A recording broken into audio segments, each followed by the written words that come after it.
Hello students, कैसे हैं आप सब। आई होप आप सब अच्छे होंगे। आईसीटी वर्चुअल क्लासरूम में आप सबका स्वागत है। मैं विकास। बच्चों, क्लास 10th का मैथ्स हम कर रहे हैं और आज एक नया टॉपिक हम यहाँ पे स्टार्ट करने जा रहे हैं जिसका नाम है स्टैटिस्टिक्स। ठीक है, स्टैटिस्टिक्स वाला टॉपिक हम यहाँ पे पढ़ेंगे, समझेंगे।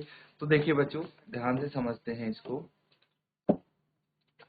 स्टैटिस्टिक्स क्या बोलते हैं? इसको सांख्यिकी बोलते हैं। क्या बोलते हैं? सांख्यिकी। ठीक है, तो होता क्या है, सारी चीजें हम डिटेल में डिस्कस करने वाले हैं। कहाँ कहाँ आपका ये इस्तेमाल होने वाले हैं, स्टैटिस्टिक्स क्या होता है और हम इसमें क्या क्या चीजें निकालते हैं। तो बच्चों, एक तो इसमें निकलती है स्टैटिस्टिक्स। जो होता है ना, बेसिकली क्या होता है सबसे पहले वो समझिए। तो स्टैटिस्टिक्स होता है कि कोई भी डाटा, कोई भी चीज है, ठीक है, उसको हम इकट्ठा करते हैं, इकट्ठा करके ऑर्गेनाइज करते हैं, इंटरप्रेट करते हैं और फिर प्रेजेंट करते हैं उस डाटा को। इसी को हम स्टैटिस्टिक्स बोलते हैं। ठीक है, ये देखिए, ऐसा नहीं है कि आपके पास बिल्कुल फर्स्ट टाइम ये टॉपिक आ रहा है। इससे पहले भी आप यहाँ पे पढ़ चुके हैं छोटी क्लासेस में। इसको आप समझ चुके हैं, सीख चुके हैं।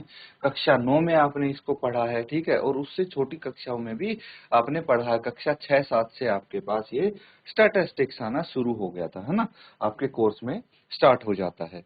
तो आपको पता है स्टैटिस्टिक्स क्या होता है, एक बेसिक चीज तो पता है, ठीक है। फिर भी हम इसको डिस्कस करते हैं डिटेल में। तो अगर हम बात करें स्टैटिस्टिक्स होती क्या है, तो स्टैटिस्टिक्स किस चीज की पढ़ाई होती है? Is the study of collection, organisation, interpretation and presentation of data. ठीक है, तो डाटा क्या होता है सबसे पहले ये समझिए। डाटा होता है बच्चों कोई भी इंफॉर्मेशन, ठीक है, किसी चीज के बारे में, किसी चीज के बारे में इंफॉर्मेशन। मतलब अगर मैं बोलूं कि आपकी कक्षा में कितने बच्चे हैं, चलो ठीक है, टोटल मान लो 50 स्टूडेंट है, 50 बच्चे हैं कक्षा 10 में, ठीक है। कक्षा 10 में अगर 50 बच्चे हैं आपके स्कूल में, तो मेरे को जानना है कि कितने बच्चों को फुटबॉल पसंद है, कितने बच्चों को क्रिकेट खेलना पसंद है, कितने बच्चों को बैडमिंटन खेलना पसंद है, कितने बच्चों को वॉलीबॉल खेलना पसंद है और कितने बच्चों को हॉकी खेलना पसंद है। ठीक है, तो हम क्या करते हैं, एक सर्वे करते हैं। आपकी क्लास में आके सर्वे करते हैं, मतलब हम हर बच्चे से पूछते हैं कि भाई आपको कौन सा गेम पसंद है, और उस गेम के सामने टिक करते जाते हैं। अब हमारे सामने कुछ नंबर्स आते हैं, कुछ फिगर आते हैं। फॉर एग्जांपल, क्रिकेट पसंद है 20 बच्चों को, ठीक है, और हॉकी पसंद है 10 बच्चों को, फुटबॉल पसंद है 2 बच्चों को, ठीक है, इस तरह से बैडमिंटन पसंद है 5 बच्चों को। तो इस तरह से आपके सामने डाटा यहाँ पे आ जाएगा। अब इसी को डाटा बोलते हैं। क्या बोलते हैं? डाटा बोलते हैं। तो स्टैटिस्टिक्स क्या हुई ये समझते हैं। सांख्यिकी होती क्या है, जो मैंने डाटा अभी बताया ना, क्या होता है डाटा, तो उस डाटा की पढ़ाई, ठीक है, किस चीज की?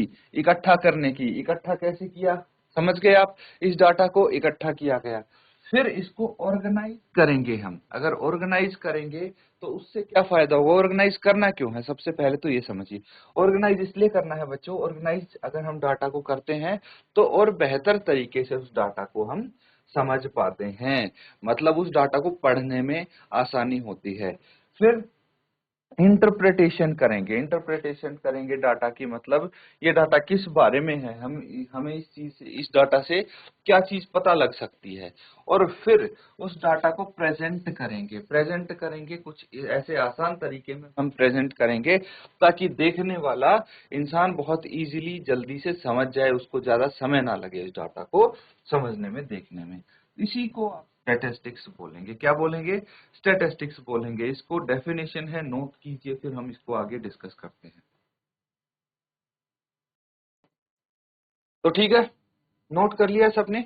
अब देखिए, इसको आगे समझते हैं। डाटा होता क्या है, ठीक है, ये समझिए।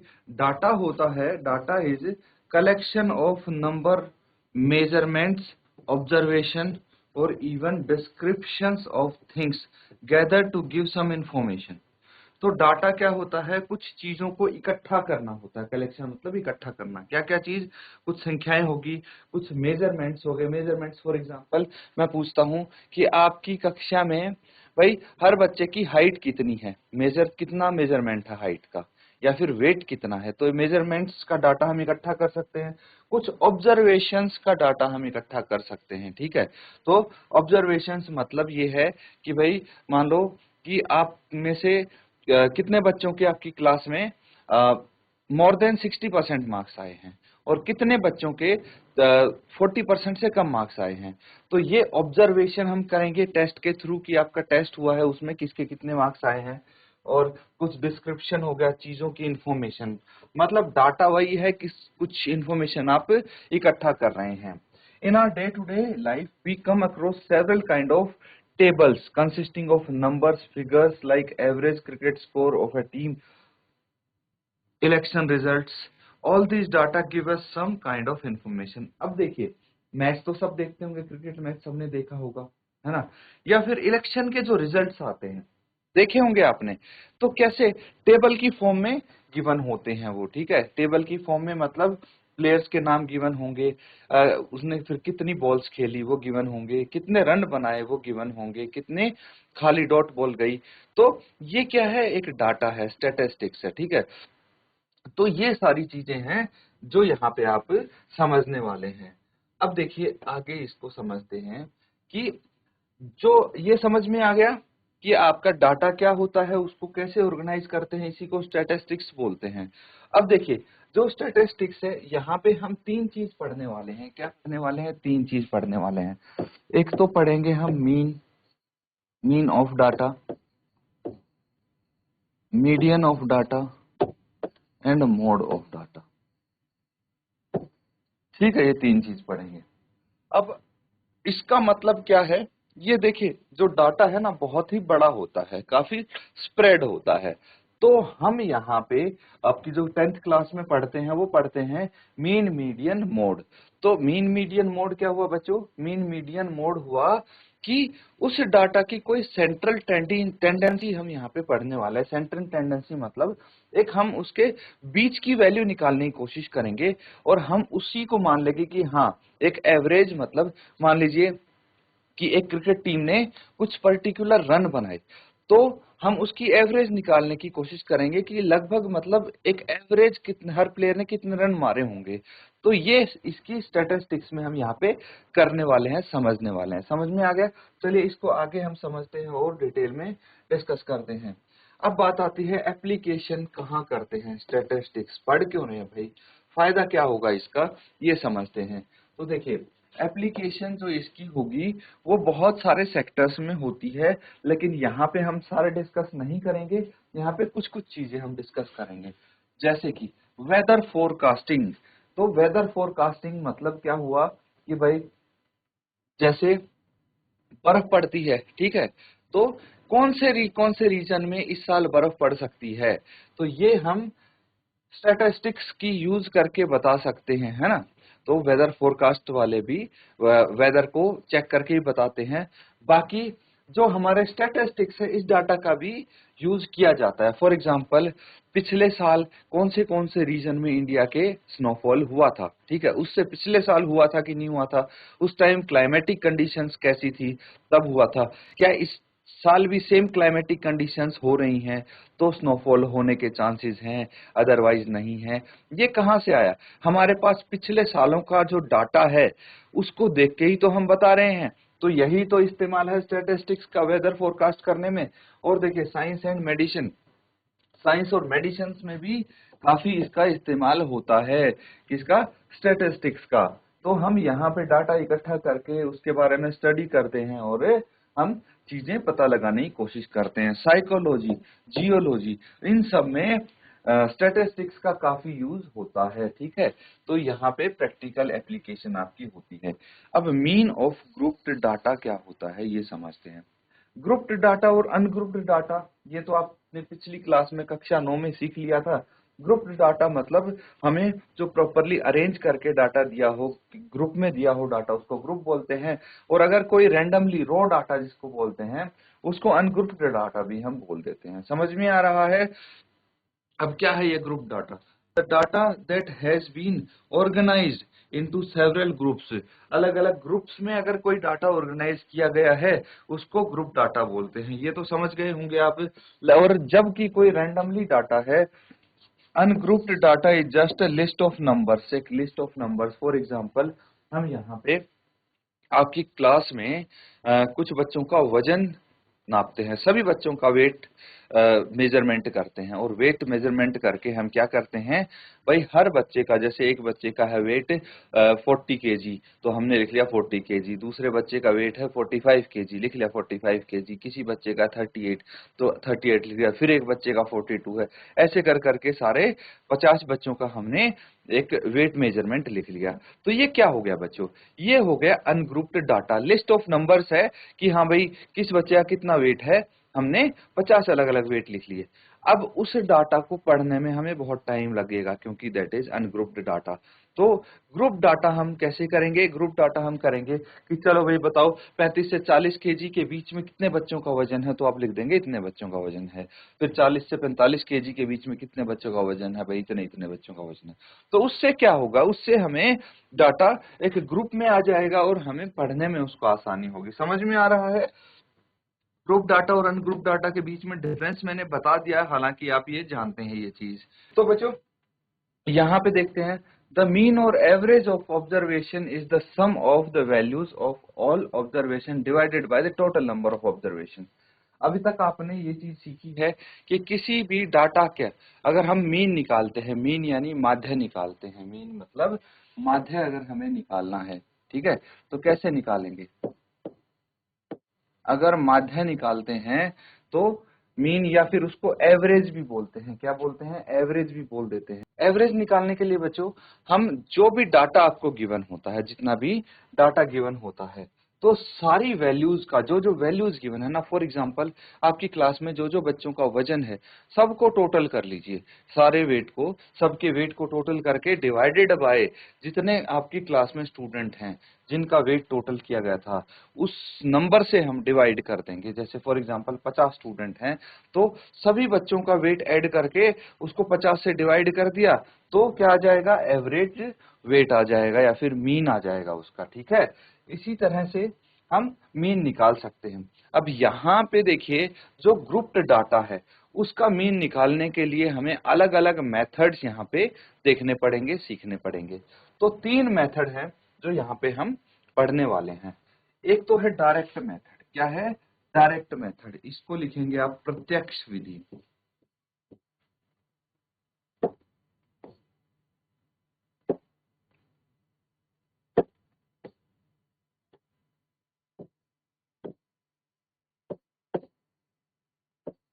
यह है बच्चों प्रत्यक्ष विधि यानी डायरेक्ट मेथड। डायरेक्ट मेथड आता है, फिर एज्यूम्ड मीन मेथड आता है, फिर स्टेप डेविएशन मेथड आता है। 3 मेथड हम यहाँ पे मीन निकालने वाले समझेंगे, ठीक है। सबसे पहले आप मीन निकालना सीखिए, उसके बाद मीडियन एंड मोड पे चलेंगे, ठीक है। तो डायरेक्ट मेथड कैसे करते हैं ये समझना।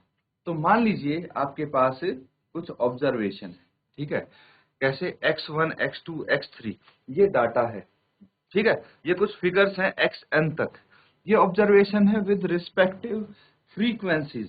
अब इनकी फ्रीक्वेंसी, फ्रीक्वेंसी क्या होता है बच्चों, बारंबारता, क्या होता है, बारंबारता। हर एक चीज को ध्यान से समझना, लिखते रहना आप, बारंबारता,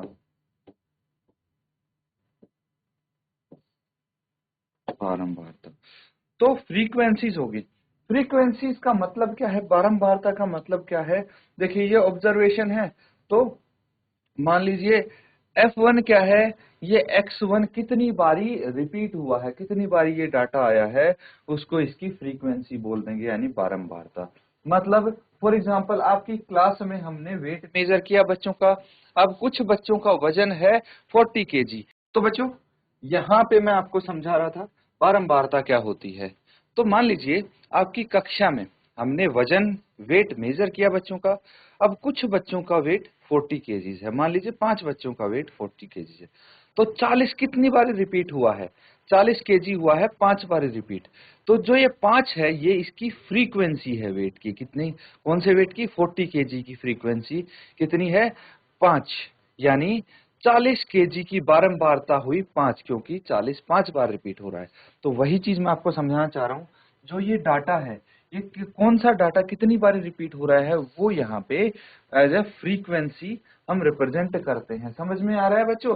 तो ये दो चीज बहुत जरूरी है। जो भी आपको ग्रुप डाटा दिया होगा, एक तो भाई वो डाटा दिया होगा किस चीज के बारे में है, कोई भी, जैसे वेट हो गया, हाइट हो गया, या फिर अलग अलग चीजें हो सकती हैं, किसको क्या चीज पसंद है, कि तो अलग अलग आपको क्वेश्चंस में देखने को मिलेंगी।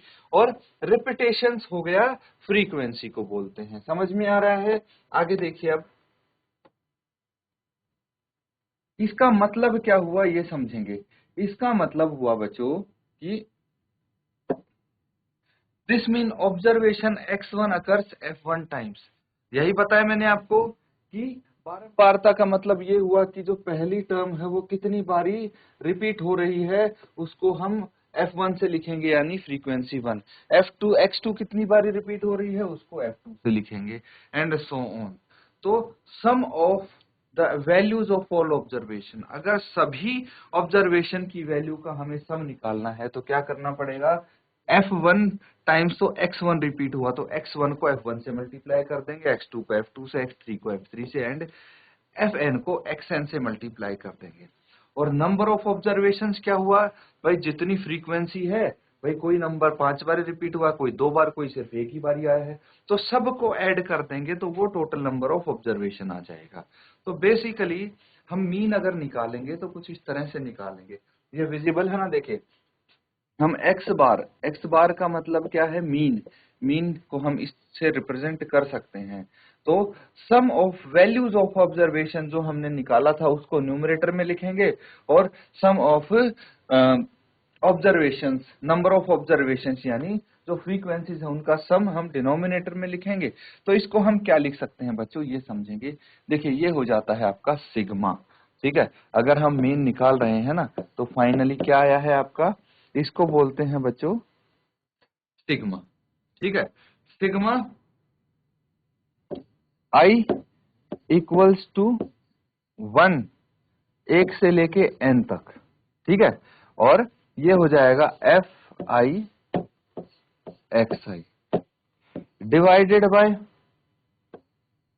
Sigma I is equal to 1 से लेके एन तक, और ये है एफ आई। ठीक है, तो यहाँ पे हम इन जनरल इससे रिप्रेजेंट कर सकते हैं, हर बारी ये ना लिख के हम ये लिख सकते हैं। इसका मतलब क्या हुआ, सिग्मा का मतलब है ऐड करना। देखिए आई की वैल्यू 1 से लेके एन तक हम रख सकते हैं, 1 से लेके एन तक, और एफ आई एंड एक्स आई है तो x1 f1 रखेंगे। फिर अगर n की वैल्यू यहाँ पे 2 है तो x1 f1 करेंगे, फिर x2 f2 करेंगे, इतना ही करेंगे क्योंकि n की वैल्यू 2 है। यहाँ भी f1 प्लस f2 हम यहाँ पे करेंगे। तो ये चीज समझ में आ गया।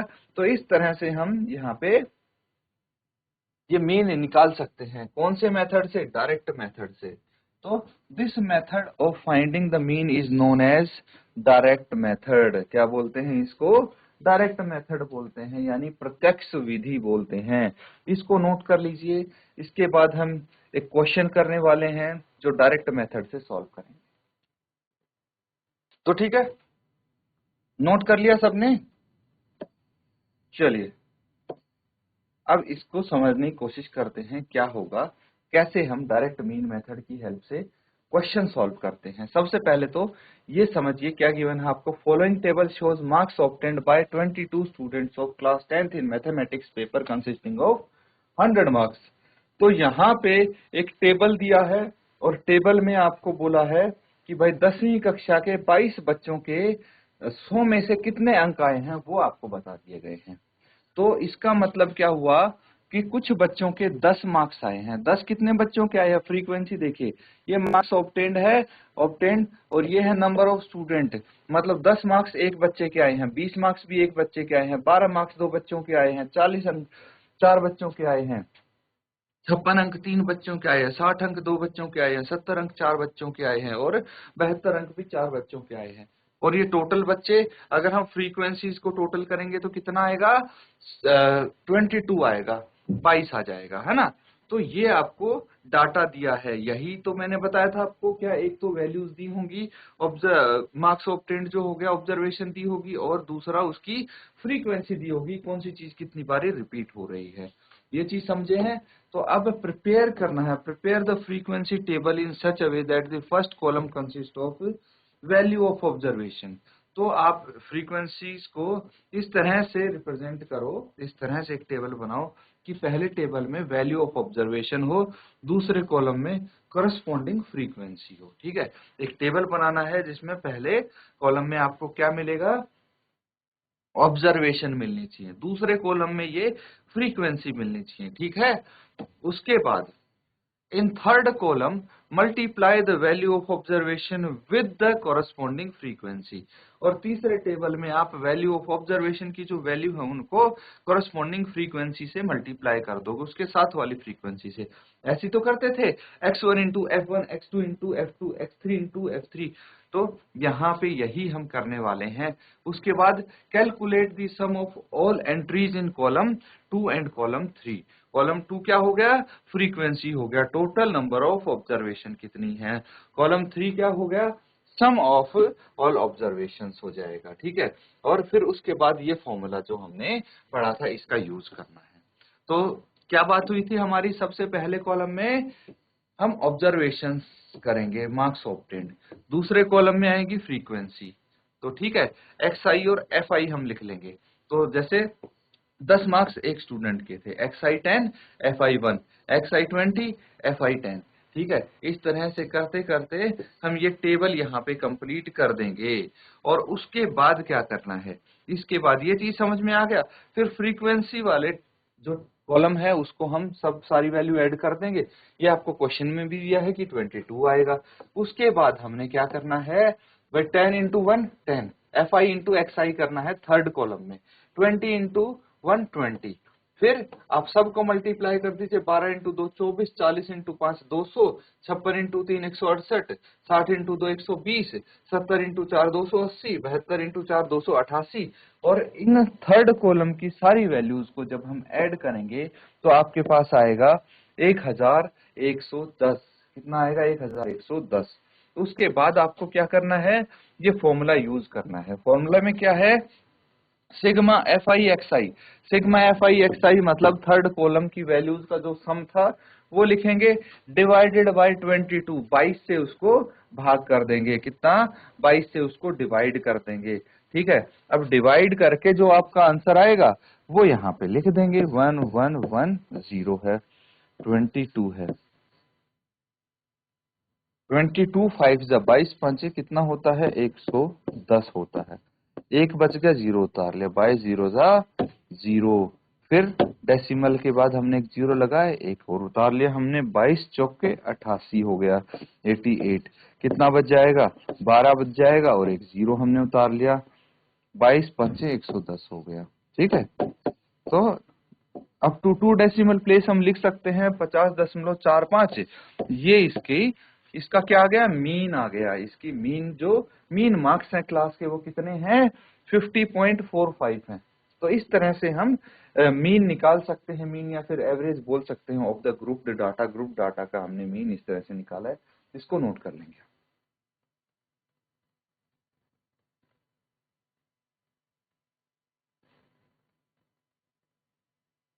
तो बच्चों यहाँ पे हमने अभी बेसिक कॉन्सेप्ट सीखा है, स्टैटिस्टिक्स के बारे में कहाँ यूज करते हैं, और क्या इंट्रोडक्शन हमने इसके बारे में पढ़ा है। और जो ग्रुप डाटा है उसका मीन हम कैसे निकालते हैं ये हमने यहाँ पे सीखने की कोशिश की है। इसको रिवाइज जरूर करें। इसी के साथ आज का सेशन यहाँ पे एंड करते हैं। Thank you and have a nice day.